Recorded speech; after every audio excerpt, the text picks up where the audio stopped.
بسم الله الرحمن الرحيم. السلام عليكم. حلقة جديدة ان شاء الله بإذن الله تكون فيها اخبار مهمة جدا جدا لحضراتكم، وتكون فيها تفاصيل خطيرة هنتكلم فيها مع حضراتكم.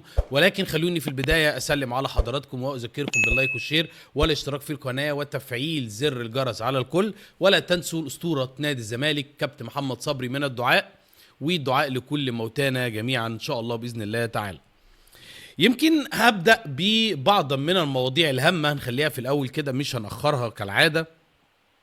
ولكن عاوز أقول لكم غباء الكائن الأهلاوي. هما طبعا بيشتموا وبيعملوا ولا يفرق معايا، وكل ما يشتم كل ما هدوس عليه واروح داس على مناخيره كده. غباء الكائن الأهلاوي لا نظير له، ما شفتهوش في العالم أقسم بالله. ليه؟ امبارح بعد مجموعة كاس العالم كتبت على صفحتي على الفيسبوك اني بتمنى صعود بلجيكا وايران. انا حر في كرة القدم حاليا، في هذه الحقبة الحقيرة من الكرة المصرية انا ما بشجعش منتخب مصر. قلتها امبارح وقلتها النهارده، ويا ريت الناس اللي بتقطع وبتقص خد من كل فيديو حتة، ولا بيفرق معايا. ولكن لقيت لك عيل اهلاوي بمخ بقرن حمار كده عامل في التعليقات عندي منشن لوزارة الداخلية عشان يجوا يقبضوا عليا. ليه؟ هيقبضوا عليا بتهمة ايه؟ اخواتي المحترمين في وزارة الداخلية، ايه التهمة اللي هيتم توجيهها ليا؟ اني ما بشجعش منتخب مصر في كاس العالم؟ تعمل لي منشن العيال دي وصلت من التخلف يعني درجة لا عودة لها. طب ما امام عاشور شتم امك وقال لها يا اللي مش نظيفه، وقال عليك حول ومساك لما قال لكم شويه مساكين، مش عايز اقول قدام الناس، قال لكم شويه مساكين وحولات وشتم امك. هل انا عملت منشن لامك؟ منشنت امك كده في التعليقات؟ هل انا عملتها؟ لا. ليه؟ يعني خلاص هو شتم امك وانت راضي، يلا فخلاص يلا تروح تلحس في رجل امه الحراق المشطشط. فدماغ العيال دي اقسم بالله اللي في الراجل نائب رئيس البنك الاهلي لما طلع قال مش عارف التعليم في مصر لو كان كويس ما كانش طلع العدد ده. فعلا الناس دي انا بشوف في التعليقات، انا راجل مقدم محتوى وبتعامل معاهم، اقسم بالله العظيم علاقتهم عن المخ اللي في دماغهم ده تطلعوا تعمل منه شوية مخ حلوين مع شوية كبدة مع سلطة الطحينة مع تومية وتاكل أحلى أكلة. ده مش مخ بني آدمين اللي عندهم. والله. فدي كده كانت حاجة كنت عايز أبدأ بيها عشان أديهم على دماغهم. أنا بحب دايما إيه زريبيو في كل فيديو كده ليه ويقعدوا يتجننوا ويشتموا. افتح الهويس وعدي بالجامد ولا بيفرق معايا. دي أول حاجة. الحاجة التانية، تعالوا نعمل بقى ايه؟ تعالوا نعمل حاجه حلوه، نتكلم في حاجه حلوه. الخاين حسين لبيب اكبر خاين في تاريخ نادي الزمالك. يعني لو جيت تسالني كده يا محمد مين اكبر خاين في تاريخ نادي الزمالك كان مسؤول، هقول لك حسين لبيب. والله العظيم اكبر خاين في تاريخ ادارات نادي الزمالك المتعاقبه. عمل اجتماع في منزله، انا مسميه اجتماع الوكسه، اجتماع الخيبه، اجتماع عمل ايه؟ اجتمع حسين لبيب مع جون ادوارد وهشام نصر واحمد عبد الرؤوف. الاربعه دول، جون واحمد عبد الرؤوف وهشام نصر وحسين لبيب، الاربعه دول اجتمعوا في منزل حسين لبيب من كام ساعة، لسه الخبر ده طازة.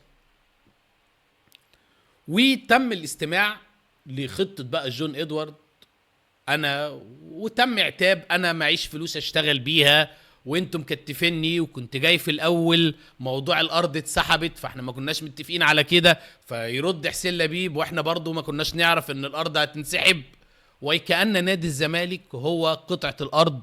ماشي هي مهمة وكل حاجة، بس حتى لو الارض معاكم يا حلل ما كنتوش هتعملوا حاجة. ولكن بعد ما اتكلموا، ده يتكلم وده يتكلم وده يتعاتب وده يتعاتب، استقروا على دعم احمد عبد الرؤوف خلال الفتره المقبله. يعني ايه دعمه؟ يعني هل الباشا ده جوارديولا ده موجود مع الزمالك؟ يعني مدرب سيراميكا احسن من مدرب الزمالك؟ مدرب البنك الاهلي احسن من مدرب الزمالك؟ انا ما جيتلكش على بيراميدز والاهلي. مدرب زد احسن من مدرب الزمالك؟ يا سنه سوخه يا اولاد، هتضيع ال50 يوم يا متآمر منك ليه، يا خاين منك ليه، هتضيع ال50 يوم على احمد عبد الرؤوف؟ لا لا لا لا لا لا لا لا لا لا لا لا. الناس دي قصده والله العظيم يا رجال، والله الناس دي قصده، اقسم بالله الناس دي قصده خونه، والله خونه، والله يا اشرف يا صبحي الناس دي خونه. ولو ما مشيتهمش انا جاي لكم دلوقتي بالقايمه بتاعت الجديده اللي بتجهز نفسها من دلوقتي وداخله الانتخابات اللي جايه، وهكلمكم دلوقتي على حاجات كتيره. ولكن استقروا على احمد عبد الرؤوف، مصيبه، وانا بقول لكم مصيبه. وحضرتك مش بعيد عن الاهلي، انت فارق بونت. حضرتك في الكونفدراليه انت والمصري مش وحشين، ماشيين كويس، متصدرين المجموعه انت والمصري، ولسه عندك ماتشين مع المصري تقدر ان انت اللي تتصدر وتنزل المصري من الاول للتاني وانت تطلع من التاني للاول. فانت لسه الكرة في ملعبك، دوري وافريقيا. انما انت كمجلس خاين انت مش عاوز، انت كمجلس متواطئ انت مش عاوز، انت عاوز الزمالك لعبته تمشي. هنيجي البنتايج دلوقتي، لعبته تمشي، بتصفي لعبته الاجانب، بتصفي الفرقه، بتسوق سمعتنا في الفيفا، ماشي، بتضيع لي الارض، بتدمر النادي، بتعاوز الفريق يبعد عن كل البطولات عشان انت عارف انك ماشي. والله العظيم هتمشوا. اقول لكم ايه تاني؟ والله العظيم هتمشوا. سيبوكم من العيال الصحفيين اللي بيطلعوا يقول لك اصل ايديهم مكبله والارض عشان اصحاب ناس في المجلس. والله العظيم، وانتوا عارفين انا بقول للاعور في عينه، ومش عايز اصاحب حد من المجال ده، لان لو صاحبت حد هبقى ايه، باصص في الارض كده ومش عايز ازعله. مش عايز اصاحب حد خالص، ولا حد فيهم صاحبي ولا هيبقى صاحبي، عشان افضل اتكلم زي ما انا. ادي الخونه بقياده الخائن الاكبر حسين لبيب، اكبر خاين في تاريخ نادي الزمالك الراجل ده. طيب تعالى ندخل على موضوع تاني. منذ قليل يا ولاد ميتين منذ قليل القاهرة 24، والقاهرة 24 هو بيشد الحيل على الزمالك قوي، ولكن 90% من اخبارهم بتبقى صح. القاهرة 24 منذ قليل نزل بيقول لك بنتايج يفسخ عقده مع الزمالك من طرف واحد بسبب عدم حصوله على مستحقاته. بص حضرتك، مصدق فسخ عقده دي كانت مصيبة، ولكن هنقول مصدق ما كانش بيلعب، صح؟ طيب عبد الحميد معالي فسخ عقده من جانب واحد وسافر المغرب ولحق بصلاح مصدق، فهقول لك ماشي، ما برضو لعيب باحتياطي ولعيب تعبولة ملة وما كانش بيلعب. انما انت جاي لي على الباك الشمالي الاساسي بتاع الزمالك. سيبك من فتوح، فتوح انتوا عارفين دماغه هربانه منه، ففتوح لا يعتمد عليه. يعني فتوح بالنسبه لي هو الباك الشمالي الاحتياطي، بنتايج الاساسي. فلما اسمع ان بنتايج يفسخ عقده مع الزمالك بسبب عدم حصوله على مستحقاته، يبقى ليه حق اقول لكم امبارح ومش بهزر، لو مرتضى منصور اللي انا مش عاوزه يرجع، بس لو مرتضى منصور هيروح يجيب العيال دي ويطردهم بره النادي هروح معاه. والله العظيم العيال دي خونه، والله العظيم العيال دي خونه، والله حسين لبيب والعيال اللي معاك خونه. لما لعيب اساسي انا كلمه خونه انا مؤدب. انتوا عارفين انا عاوز اقول دول ولاد ديك وديك وديك يا ولاد المتنازلين عن حقكم. انا لساني قدي كده بس مش قادر. العيال دي خونة. عارف لما باك شمال زي بنتايج ده يمشي ده معناه ايه؟ طب عارف ان الاهلي مش لاقي باك شمال وهيمشي اشرف داري قريب وهيفضي مكان اجنبي؟ انتم قاصدين تدوا زيزو للاهلي، وقاصدين ان ياسين مرعي تودوه الاهلي واحمد رضا تودوه الاهلي، وقاصدين انكم تاخدوا غرامه كهرباء بالمصري، وقاصدين ان انتم تعملوا كده في النادي عشان الارض تنسحب، وقاصدين ان بعد ما الارض تنسحب تفضلوا تاخدوا بالشلاليد وعلى قفاكم وتتبعتروا من طوب الارض. انتوا قاصدين ان انتوا توقفوا قود الزمالك، انتوا قاصدين ان انتوا تخلوا سمعتنا في الفيفا زي الزفت عشان ما نعرفش نجيب ولا لعيب اجنبي. انتم شويه خونه. والله لو شفتكم لهاكلكم بسناني، الا بنتايج. ده اهم اتنين اجانب عندك، محمود بنتايج وبزيرة. لو جت في عدي مش اجنبي، لو جت في شيكو بنزا ما عنديش مشكله. مين تاني اجنبي عندنا؟ ما عنديش مشكله في اي لعيب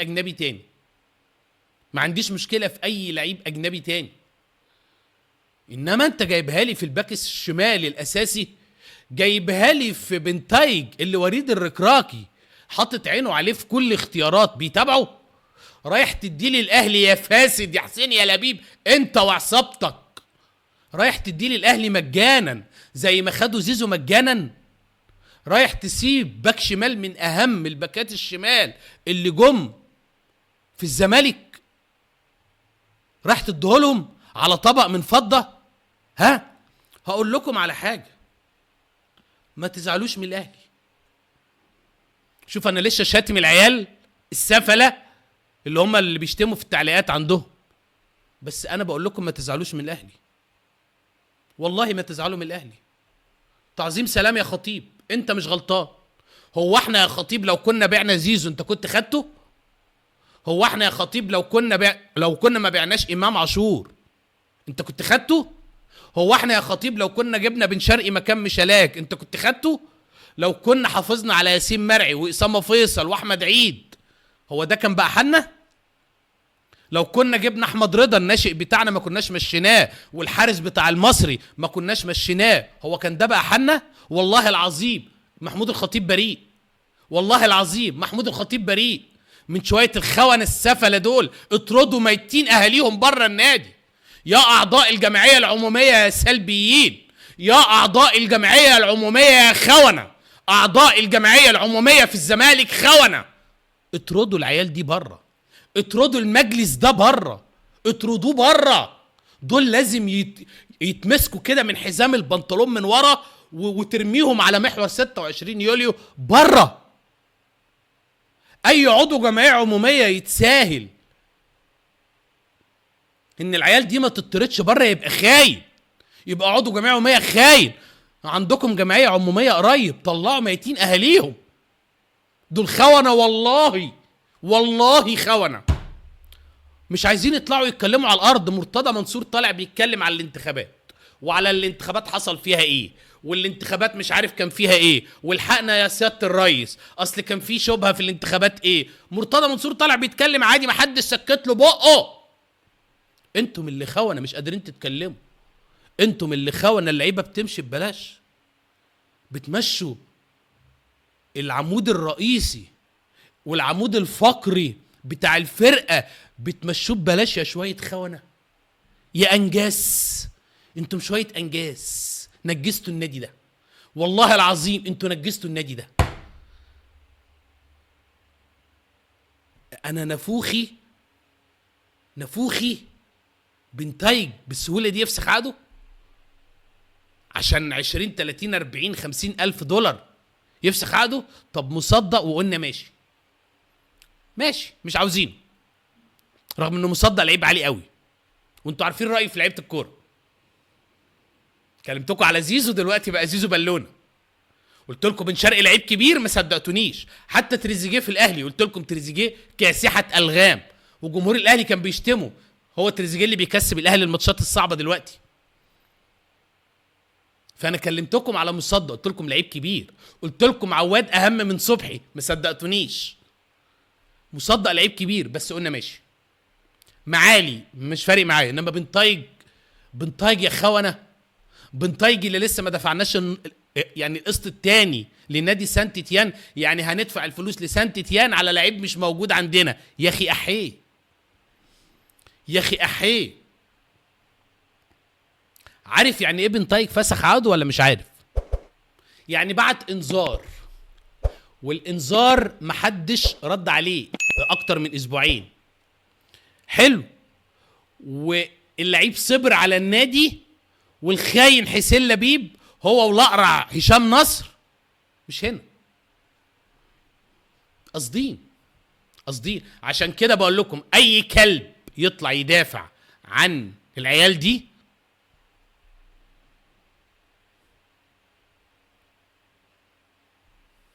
ما عنديش كلام تاني اقوله، ما عنديش كلام تاني. طيب ايه اللي بيحصل في الزمالك دلوقتي؟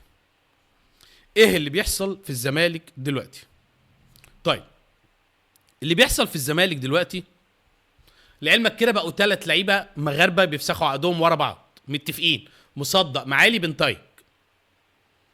حلو. طيب ايه اللي بيحصل دلوقتي في الزمالك؟ اللي بيحصل دلوقتي في الزمالك اني هم عاوزين الحلل، عاوزين يمشوا. هم شايفين بعد موضوع الارض هم مش هيقدروا يقدموا جديد للنادي، مش هيقدروا بعد موضوع الارض. هم شايفين انهم فشله، صباعهم في مناخيرهم ماشيه. هم شايفين انهم شويه عيال فشله وعاوزين بقى يسيبوا النادي. اشرف صبحي رافض. ليه؟ لان مفيش لجنه، اشرف صبحي وانا قلت لكم الكلام ده، مفيش لجنه راضيه انها تيجي تمسك الزمالك وتكلم مع الدكتور طارق عامر اللي كان محافظ البنك المركزي الاسبق. اشرف صبحي اتكلم معاه. حلو. فرفض استاذ طارق عامر، رفض، قال لك التركه مش هقدر. واشرف صبحي عمال بيدور على حد يشيل الشيله، مش لاقي. عشان كده هو مخلي الحلل دول، لان مش لاقي لجنه. ده رقم 1. 2، وخلي بالك الارض مش راجعه. يعني ما تقعدش بقى تقول اصل الارض وما عرفوش يبنوها، لا، في بنا. وكنت ممكن بنك المصري، البنك الاهلي المصري او بنك مصري يبني لك وياخد بفلوسه عضويات عادي، في بنا. وفي بنظام البي او تي. ما هو مش كل نادي عاوز يبني فرع لازم يكون معاه مليارات. يا شويه حلل، يا شويه معرضين، يا شويه طبالين للمجلس. لا، لو عاوز المجلس ده كان يبني كان بنى، والمجلس اللي فات لو كان عاوز يبني كان بنى. بنظام البي او تي شركات بتبني وبتاخد حق انتفاع 10 و15 سنه وبتاخد جزء من العضويات، فينفع ان انت تبني وانت معكش ولا مليم. هو الاهلي لما بنى فرع التجمع يا شويه كدابين، هل الاهلي كان معاه مليارات؟ ابدا. حد بناله وبعد كده اخد عضويات يسوقها بقى هو بمعرفته.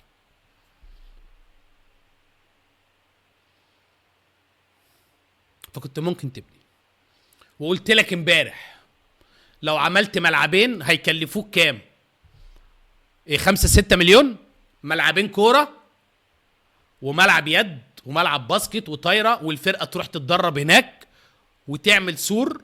حلو. والله العظيم نظام وضع يد، وتحط يافطه نادي الزمالك للالعاب الرياضيه، وتحط يافطه وتحط مكتب تسويق هناك، لو حد عاوز يعمل عضويات ولا حاجه يجي ويسأل هناك.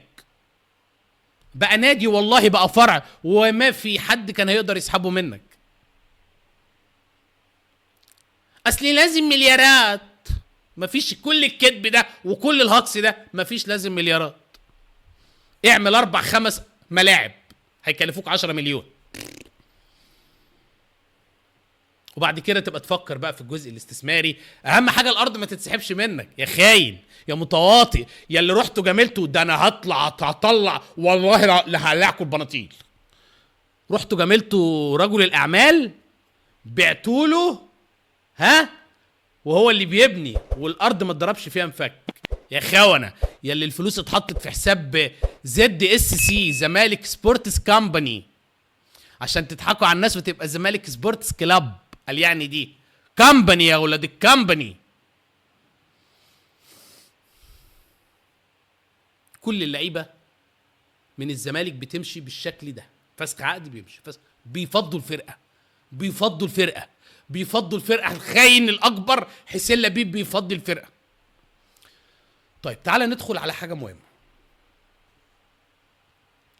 في مجلس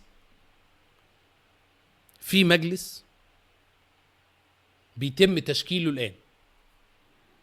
ركزوا بقى معايا في الكلام ده.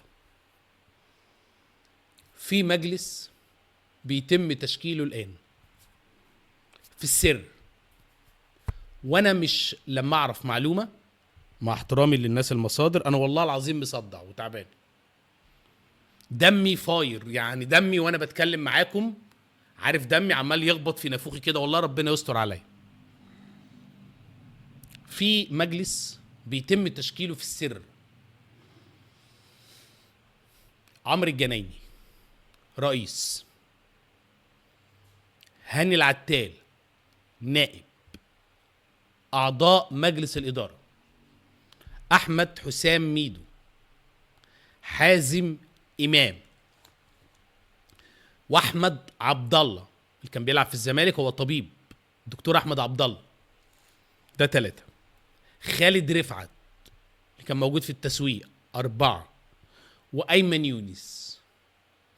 دول نواة تشكيل المجلس الجديد اللي هيقود الزمالك. لسه هيبقى فيه ناس تانيين، ولسه ممكن ناس يخرجوا وناس تدخل. حازم امام عاوز، انا ما اعرفش عمرو وهبه، هو حازم عاوز عمرو وهبه معاه في المجلس. وايمن يونس لسه ما وافقش رسمي. ليه؟ لان ايمن يونس عاوز يبقى هو المشرف العام على الكرة منفردا.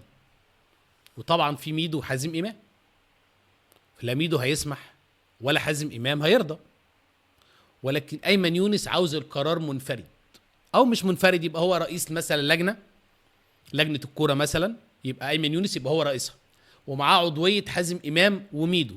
ميدو وحازم امام ممكن يوافقوا على كده، ولكن يبقى ليهم صلاحيات. هم خايفين ان ايمن يونس هو شخصيه ديكتاتوريه شويه، ما بيحبش الراي والراي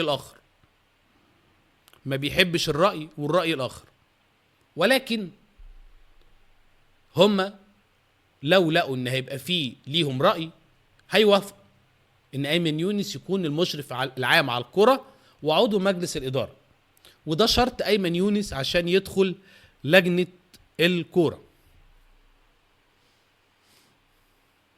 ده المجلس اللي بيتم تشكيله في السر حاليا، لان الناس دي مش هيبقوا موجودين بنسبه كبيره في اللجنه اللي هتيجي بعد ما المقاطف دول يغوروا في 60 داهيه. ما هو في لجنه جايه، محدش في اللي انا بقول لك اسمائهم دول هيبقى موجود في اللجنه، سواء ميدو او حازم امام او احمد عبد الله او خالد رفعت او ايمن يونس او العتال او عمرو الجنايني. في كمان ناس اسماء تاني اعضاء في لجنه الاستثمار بيفكروا انهم يدخلوا يترشحوا، ولكن ده المجلس اللي بيتم التشكيل. انا من وجهة نظري انا شايف الاسماء مش وحشه، ولما تيجي تبص لها هتلاقي في ايمن يونس لاعب كوره ونجم كوره، واحنا مفتقدين الكوادر اللي لعبت كوره في الزمالك. يعني كابتن حسن شحاته طبعا بنتمنى من المولى سبحانه وتعالى ربنا يشفيه، ولكن الكابتن حسن شحاته ما افادش الزمالك بنجوميته كلاعب كوره كبير، زي ما الخطيب فادي الاهلي وحسن حمدي فادي الاهلي وصالح سليم فادي الاهلي، دول كانوا لعيبه كوره كبار في الاهلي. فاتمنى ايمن يونس يعني يقوم بالدور ده، ويكون معاه حازم ويكون معاه ميدو، 3 اعتقد انهم بيفهموا في الكوره واعتقد ان دماغهم كلها كوره. حلو حلو. فده الحال في نادي الزمالك. فالمجلس بيستعد للرحيل. المجلس بيستعد للرحيل زي ما انا قلت لكم. الوزير مش لاقي لجنه مؤقته تدير النادي حتى الانتخابات. والقايمه انا قلت لكم عليها، اللي القايمه السريه والمجلس السري اللي بيتم تشكيله من دلوقتي. ممكن يكون في اسماء تانية انا لسه ما عرفتهاش، ممكن يكون في اسماء تانية انا لسه ما توصلتش اليها، ولكن يا جماعة الخير لازم الناس تنقذ الزمالك من المجلس ده. اقولها لك تاني، هم بيعملوا كده. انا هديك سر والله، والله اللي بيقعد في الاخر ده، يعني الاخير ربه كريم، اللي بيقعد في الاخر معايا ده بياخد البهاريز. المجلس بيعمل كده عشان اشرف صبحي يمشيهم. ما هم عاوزين يمشوا واشرف صبحي رافض، فهم بيعملوا كده عشان خاطر اشرف صبحي يشيلهم. هم قاصدين ومش فارق معاهم الزمالك، لا سمعة الزمالك ولا مصلحة الزمالك ولا اي حاجة من الزمالك. عاوز خيانة ايه اكتر من كده؟ عاوز خيانة ايه اكتر من كده؟ مش هتلاقي خونة اكتر من كده، والله ما هتلاقي خونة اكتر من كده اللي بيعملوه في النادي ده. طيب يا رب حد يسمعني، ويا رب حد يتحرك ويطرد المقاطف دول بره النادي. يا رب يا رب يا رب. طيب تعالى خبر كده على السريع. مروان عطية جاله عرض خليجي باربع اضعاف الراتب بتاعه مع الاهلي، وكلم وليد صلاح الدين لزياده الراتب بتاعه وان هو عاوز يعدل عقده. مروان من اللعيبه المهمه في الاهلي ومنتخب مصر، وما ينفعش يكون مروان مثلا بياخد له 12 13 مليون وجنبه بالونه بتاخد 161 مليون، وجنبه امام عاشور هياخد اكتر، وجنبه تريزيجيه بياخد 130 مليون. ما ينفعش. فمروان عطيه هو كمان يقول لك حقي حقي ايه يعني، انا لعيب كبير. وديانج برضو عاوز 2 مليون دولار اللي جاي له من الخليج. جاي له عرض خليجي، ما اعرفش بصراحه منين، من السعوديه ولا قطر ولا منين، جاي له عرض ب 2 مليون دولار. فديانج يقول لهم ادوني ال 2 مليون دولار، ادوني ال 2 مليون دولار وانا ابقى ايه، اقعد وامضي معاكم واجدد معاكم. الاهلي مستكتر ال 2 مليون دولار اللي هم حوالي 90 مليون جنيه. ايه يا عم في ايه؟ ايه يا عم 90 ولا 95 مليون جنيه مش خساره في ديانج يعني. ديانج لعيب جامد والله. ما انت مدي بالونه 161 مليون جنيه اصله فري. طب ما ديانج اهو فري، اكنك بتشتريه من النادي. حلوه الصيغه دي، ادي ديانج. فديانج مش هيجدد لك الا لما ياخد اللي هو عاوزه. مروان عطيه برضو كذلك مش هيجدد لك الا لما ياخد اللي هو عاوزه. بس حكايه بسيطه والحكايه جميله. انت فتحت الهويس بالبالونه وبتريزيجيه، البس عشان خارجين. ولسه افتح الهويس بس هتتملي. افتح الهويس هتاخد بيس. فديانج اهو، مروان عطيه اهو، ولسه امام. ده لسه امه، ده انا هقول لكم بلاوي على امه. لسه امه بص، عارف امه ركب الشلاحات على اساس ان هي حصان، وراكب الشلاحات وامه هيطوق فيهم الضرب، وامه بعد كاس الامم تقدر تقول له باي باي. اسمع كلام اخوك، امه مش هتعرف تلمه. وانا عارف انا بقول لك ايه، وانا عمري ما قلت حاجه في الملف ده الا لو حصلت. امه مش هتعرف تقعده، امه مش هتعرف تقعده. حقه، ده نص الفرقه، ده انتوا من غيره بتكح تراب. بالونه بالونه فوق يعني. البالونه ده عشان تتفرج عليه لازم تكون قاعد على السطوح، عشان هتلاقي الكرة رايحه جايه من قدامك كده. زيزو بيلعب، اعرف ان زيزو بيلعب وانت قاعد على السطوح كده في الدور ال 15. عارف انت ناطحات السحاب اللي بتبقى فوق دي؟ تجيب كرسي وطقطوقه واللي بتاع الشيشه حلو، والمنقد، عارف المنقد اللي بتحط فيه الفحم ده، وتقعد بقى تعمل في السبرتايه كده 50 الشاي وشويه القهوه، وانت قاعد في ناطحات السحاب كده هتلاقي كور زيزو كده، عارف الطيارات اللي هي بتبقى معديه من قصادك دي، هتلاقي الكوره كده عماله بتعدي ما بين الطيارات، ده زيزو بيلعب. لا والله العظيم لعيب فاضي، والله العظيم لعيب فاضي، لعيب فاضي. ولكن هم الاهلاويه عارفين كده، ولكن الاهلاوي عنده غريزه كيد النسا، هو يحب يبقى شغل النسوان ده يكيدك. شفت يا اختي خدنا منك زيزو، خده وحطه في لذيذه. اه والله، اه والله يا اخوي. سعدت جدا بحضراتكم، واكيد هنتقابل بالليل في امور اكثر اثاره من الامور الحاليه. خلوني اسلم على حضراتكم واذكركم باللايك والشير والاشتراك في القناه وتفعيل زر الجرس على الكل. يعني في خبر دلوقتي جالي بيقول لي برضو اللعيب لسه الشهرين ما خلصوش بتاع بنتايج، ولسه